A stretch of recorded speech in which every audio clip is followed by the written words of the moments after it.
সাফের hat trick মিশনের স্বপ্ন নিয়ে যাত্রা শুরু করা বাংলাদেশ নারী ফুটবল দল যেন এক চরম দুঃস্বপ্নের মধ্য দিয়েই পার হচ্ছে। সাফের শুরুর ম্যাচে মালদ্বীপের বিপক্ষে কোনোমতে 4-2 গোলে জিতে আসর শুরু করলেও গ্রুপ সেরার লড়াইয়ে ভারতের কাছে 3-0 গোলে বিধ্বস্ত হয়েছিল আনিকা তহুরারা। পুরো ম্যাচ জুড়েই বাংলাদেশ খেলেছে ছন্নছাড়া ফুটবল, নিজেরা সুযোগ নষ্ট করার পাশাপাশি ভারতকে একের পর এক গোল উপহার দিয়েছে রক্ষণভাগ ও মাঝমাঠের চরম ব্যর্থতায়। তবে এই মাঠের নাজেহাল অবস্থার চেয়েও এখন বড় টালমাটাল পরিস্থিতি চলছে ড্রেসিং রুমের ভেতরেও। ম্যাচ শেষে ফুটবলারদের উপর ক্ষোভ উগরে দিয়েছিলেন ইংলিশ কোচ পিটার বাটলার।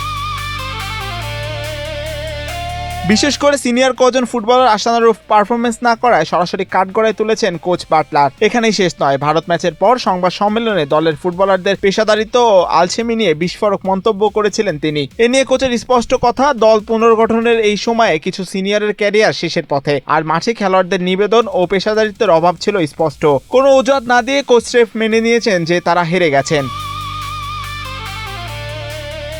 মাঠের বাইরে কোচের এমন কড়া সমালোচনা এবং দলের ভিতরে এই অভ্যন্তরীণ কন্দল ও মানসিক অস্থিরতা কাটিয়ে ওঠাটাই এখন বাংলাদেশের জন্য সবচেয়ে বড় চ্যালেঞ্জ। তবে সব বিতর্ক পেছনে ফেলে বুধবারের সেমিফাইনালে নেপাল ম্যাচে মনোযোগ বাড়াতে চাইছে বাংলাদেশের ফুটবলাররা।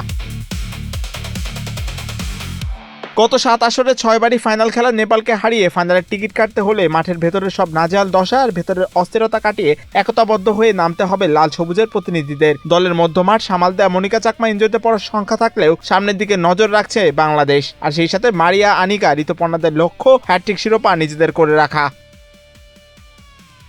মাহিউজ্জামান, বাংলাদেশ প্রতিদিন।